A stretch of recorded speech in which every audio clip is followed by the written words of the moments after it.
ಇದು ನಾವು ಕಳೆದ ತಿಂಗಳ ಒಂದು ಹೇಳಿದ್ವಿ.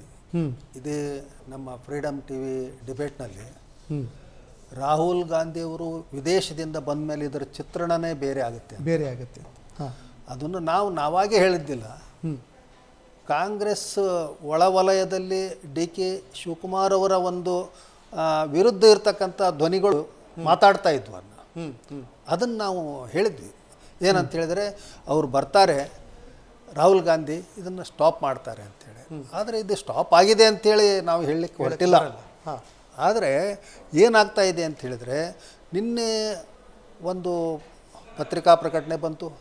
ದೇವೇಗೌಡರು ಒಂದು ಮಾಸ್ಟರ್ ಸ್ಟ್ರೋಕ್ ಕೊಟ್ಟರು ಅವರು. ಹೌದು, ಇದು ಅಂಥ ಒಂದು ಸ್ಟ್ರೋಕ್ ಇತ್ತು ಅಂತ ಹೇಳಿದರೆ, ಸಿದ್ದರಾಮಯ್ಯನವರನ್ನು ಇವರಿಂದ ಸಪ್ರೇಟ್ ಮಾಡೋದು, ಯಾರು ಶಿವಕುಮಾರ್ ಕಡೆಯಿಂದ ಅವ್ರ ಬಗ್ಗೆ ಸಿಂಪತಿ ಕ್ರಿಯೇಟ್ ಮಾಡೋದು. ಆಮೇಲೆ ಕೃಷ್ಣ ಬೈರೇಗೌಡರನ್ನು ಹೊಗಳಿದ್ರು. ಇದು ಏನಂತಂದರೆ ದೇವೇಗೌಡರ ಒಂದು ರಾಜಕೀಯ ಒಂದು ತಂತ್ರಗಾರಿಕೆ ಅಂತಂದರೆ ಹೇಗಿರುತ್ತೆ ಅನ್ನೋದಕ್ಕೆ ಅವರು ಅತೃಪ್ತರೇ. ಕೃಷ್ಣ ಬೈರೇಗೌಡರು ಶಿವಕುಮಾರ್ ಬಗ್ಗೆ ಅತೃಪ್ತರೇ. ಎಲ್ಲ ಕಿಡ್ನಿ ಹಾರ್ಟ್ ತಕ್ಕೊಂಡು ನನಗೆ ಖಾತೆ ಕೊಟ್ಟಿದ್ದಾರೆ ಅಂತೇಳಿ. ಹಾಗೆ ಇಲ್ಲಿ ಸಿದ್ದರಾಮಯ್ಯನವ್ರನ್ನ ಕೆಳಗಿಳಿಸಿದ್ರು ಅಂತ ಅವ್ರಿಗೆ ಅತೃಪ್ತಿ ಇದೆ. ಅಹಿಂದ ಅತೃಪ್ತಿ, ಇಲ್ಲಿ ಇನ್ನೊಂದು ಕಡೆಗೆ ಏನಂತ ಹೇಳಿದ್ರೆ ಸ್ವಜಾತಿಯ ಅತೃಪ್ತಿ ಇದೆ. ಹೀಗೆ ಅವ್ರನ್ನ ಒಬ್ಬಂಟಿಯಾಗಿಸ್ಬೇಕು ಅಂತಕ್ಕಂಥದ್ದು ದೇವೇಗೌಡರದ್ದು ಅದು ಆ ಒಂದು ಉದ್ದೇಶ ಇತ್ತೋ ಇಲ್ಲೋ, ಆದರೆ ಅವರ ಹೇಳಿಕೆಯ ಪರಿಣಾಮವಾಗಿ ಅದು ಕಂಡು ಬರ್ತಾ ಇತ್ತು. ಮತ್ತು ಅವರೇನು ಹೇಳಿದ್ದು ಅಂತ ಹೇಳಿದರೆ, ದೊಡ್ಡ ಒಂದು ಸಂಚಲನ ಮೂಡಿಸಿದ್ದು ರಾಷ್ಟ್ರ ಮಟ್ಟದಲ್ಲಿ. ಇದು ಒಳಗೆ ಡೀಲ್ ನಡೆದಿದೆ ಏನು ಹೈಕಮಾಂಡ್ ಜೊತೆಗೆ.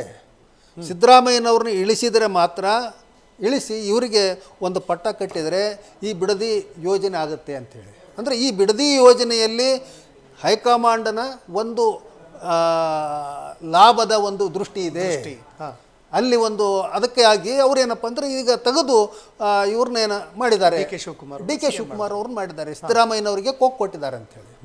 ಇದು ಎಂಥ ಒಂದು ಸಂದೇಶ ಹೋಯಿತು ಅಂತ ಹೇಳಿದ್ರೆ, ಇಲ್ಲಿ ಕರ್ನಾಟಕದಲ್ಲಿ ಹಿಂದುಳಿದ ಮತ್ತು ವಿಶೇಷವಾಗಿ ಕುರುಬ ಸಮುದಾಯಕ್ಕೆ ಒಂದು ಸಂದೇಶ ಹೋಯಿತು. ಈ ಬಿಡದಿಗೋಸ್ಕರವಾಗಿ ಸಿದ್ದರಾಮಯ್ಯನವ್ರನ್ನ ಇಳಿಸಲಾಯಿತು ಅಂಥೇಳಿ ನಾಗರಾಜ್ ಅವರು ನಾನು ಡಿಸ್ಕಸ್ ಮಾಡಬೇಕಾದಾಗ ಒಂದು ಹಂತದಲ್ಲಿ ಕುಮಾರಸ್ವಾಮಿಯವರು ಗೆದ್ದುಬಿಟ್ರು ಅಂತ ಹೇಳಿದೆ. ಯಾಕೆ ಗೆಲುವು ಸಾಧಿಸಿದ್ರು ಅಂತ ಹೇಳಿದ್ರೆ, ಅಲ್ಲಿ ಕೇಸ್ ಆಯ್ತಲ್ಲ, ರೈತರ ಮೇಲೆ ಕೇಸ್ ಆದ ಕೂಡಲೇ ಅಲ್ಲಿ ಒಂದು ಹೋರಾಟಕ್ಕೆ ಒಂದು ಏನಪ್ಪ ಅಂದ್ರೆ ಒಂದು ಇದು ಸಿಗುತ್ತೆ, ಒಂದು ನೆಕ್ಸ್ಟ್ ಸ್ಟೆಪ್ ಸಿಗ್ತದೆ. ಅದು ಆಯಿತು ಅಂತ. ಅದಕ್ಕೆ ಇವತ್ತು ಈ ಶಿವಕುಮಾರ್ ಅವರು ಏನು ಹೇಳ್ತಾ ಇದ್ದಾರೆ, 2 ತಿಂಗಳ ನಾನು ಅದಕ್ಕೆ ಸ್ಥಗಿತಗೊಳಿಸ್ತೀನಿ ಅಂಥೇಳಿ. ಅದರ ಜೊತೆಗೆ ಮತ್ತೆ ಬೇರೆ ಬೇರೆ ಗ್ರಾಮಗಳಿಗೆ ಅಧಿಸೂಚನೆಯನ್ನು ಹೊರಡಿಸ್ತಾರೆ. ಅದು ನಿಲ್ಲಲ್ಲ ಅಂಥೇಳಿ ತೋರಿಸ್ಲಿಕ್ಕೆ, ಇದನ್ನು ನಾವು ಹಿಂದೆ ತೆಗೆದಿಲ್ಲ ಅಂತಕ್ಕಂಥ ತೋರಿಸ್ಲಿಕ್ಕೂ ಇರ್ಬೋದು. ನಾವು ಇವರು ದೇವೇಗೌಡರು ಗುಡುಗಿದ ತಕ್ಷಣ ಅವರು ಬಂದು ವಿಧಾನಸೌಧದ ಮುಂದೆ ಧರಣಿ ಮಾಡ್ತೀವಿ ಅಂದ ತಕ್ಷಣ ನಾವು ಹಿಂದೆ ತಕ್ಕೊಂಡ್ಬಿಟ್ಟಿವಿ ಅಂತಕ್ಕಂಥದ್ದು ಆಗಬಾರ್ದು. ಅದನ್ನು ಒಂದು ತೋರಿಸ್ತಕ್ಕಂಥ, ಅದನ್ನು ಒಂದು ಏನಂತಂದರೆ ಅದು ಅಲ್ಲಿ ಇಟ್ಟು ಆ ಒಂದು ಕಾರಣ ಇಟ್ಟು, ಇಲ್ಲ ಇದು ನಿಲ್ಲಲ್ಲ ಮುಂದುವರಿಯುತ್ತೆ ಅಂತಕ್ಕಂಥ ಒಂದು ಸಂದೇಶವನ್ನು ಕೊಟ್ಟು ಸದ್ಯಕ್ಕೆ ಸ್ಥಗಿತಗೊಳಿಸೋದು. ಸದ್ಯಕ್ಕೆ ಸ್ಥಗಿತ ಯಾಕೆಗೊಳಿಸೋದು ಅಂತ ಹೇಳಿದರೆ, ರಾಹುಲ್ ಗಾಂಧಿಯವ್ರನ್ನ ಅಲ್ಲಿ ಕಂಡು ಅಲ್ಲಿ ವಿಶೇಷವಾಗಿ ಇದರ ಚರ್ಚೆ ನಡೀಬೋದು ಅಂತ ನನಗನ್ಸುತ್ತೆ.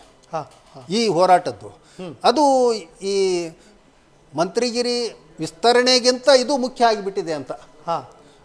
ಅದು ಎಕ್ಸ್ಪ್ಯಾನ್ಷನ್ದು ನೋಡೋಣ ಬಿಡು, ಆಮೇಲೆ ಇವತ್ತು ಏನಿದೆ ಇದು ಅಂತ. ಆ ಥರದಲ್ಲಿ ದೆಹಲಿಯಲ್ಲಿ ವಿಚಾರಗಳು ನಡೀತಕ್ಕಂಥ ಒಂದು ಸಾಧ್ಯತೆಗಳಿದ್ದಾವೆ ಅಂತಕ್ಕಂಥದ್ದು. ಹಾಗೆ ಇವತ್ತು ಬಿಡದಿ ಅಂತಕ್ಕಂಥದ್ದು ಅದು ಬಡಿದಾಟ ಮುಂದುವರಿಯುತ್ತೆ, ಇಲ್ಲ ಅಂತೇನಿಲ್ಲ. ಆದರೆ ಸದ್ಯಕ್ಕೆ ಸ್ಥಗಿತಗೊಂಡಿದ್ದು ದೇವೇಗೌಡರ ಬ್ರಹ್ಮಾಸ್ತ್ರ ಅವರು ಹೋರಾಟ ಮಾಡಿ. ಆಮೇಲೆ ಇನ್ನೊಂದು ಏನು ಹೇಳ್ತಾ ಇದ್ದಾರೆ ಇವರು, ಶಿವಕುಮಾರ್ ಅವರು ನನ್ನನ್ನು ಜೈಲಿಗೆ ಕಳಿಸ್ಬೇಕಂತ ಮಾಡಿದರು. ಹಾಗೆ ನೋಡಿದರೆ ಅವರು ಜೈಲಿಗೆ ಹೋದಾಗ ಸ್ವತಃ ಇವ್ರ ತಾಯಿಯವರೇ ಮಾಧ್ಯಮಗಳ ಮುಂದೆ ಸಿದ್ದರಾಮಯ್ಯ ಎಲ್ಲ ಇದು ಮಾಡಿದ್ದು ಅಂತ ಹೇಳ್ಬಿಟ್ರು ಅವರು. ಅದು ಅವ್ರು ಮಾಡಿದಾರೋ ಇಲ್ಲೋ ಅದು ಗೊತ್ತಿಲ್ಲ ಪಾಪ. ಅದನ್ನು ಅವರು ಸಮರ್ಥನೆ ಮಾಡಿಕೊಂಡ್ರು, ನಮ್ಮ ತಾಯಿಗೇನು ಗೊತ್ತಿಲ್ಲ ಅಂತೇಳಿ ಡಿ ಕೆ ಸುರೇಶ್ ಅವರು ಹೇಳಿದರು, ಎಲ್ಲ ಹೇಳಿದರು.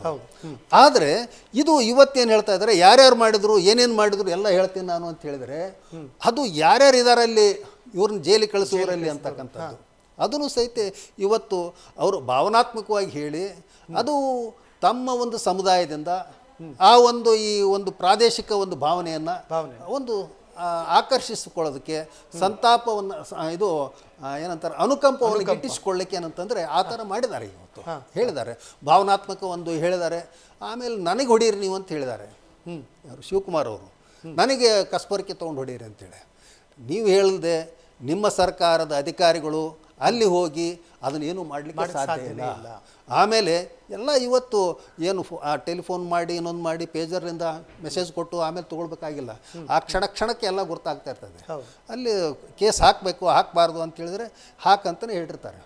ಹಾಕಿ ಇವ್ರನ್ನ ಒಂದು ಭಯ ಉತ್ಪಾದನೆ ಮಾಡ್ತಕ್ಕಂಥದ್ದು ರೈತರಲ್ಲಿ, ಅದು ಸತ್ಯ. ಅದು ಕೇಸ್ ಆಯ್ತು ಅಂತ ಹೇಳಿದ್ರೆ ಬರೋಲ್ಲ ಮುಂದೆ ಬರಲ್ಲ.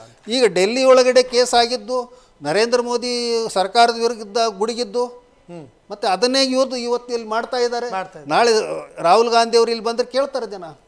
ಅಲ್ಲಿ ಡೆಲ್ಲಿಯಲ್ಲೂ ಕೇಳ್ಬೋದು ಏನು ಇದು ಉತ್ತರ ಅಂತ. 3 ಕೃಷಿ ಕಾನೂನುಗಳ ವಿರುದ್ಧ ನೀವು ಅದು ಇವತ್ತೇನಂತಾರೆ ದೊಡ್ಡ ಪ್ರಶ್ನೆಯಾಗಿ ನಿಂತ್ಕೊಂಡಿದೆ.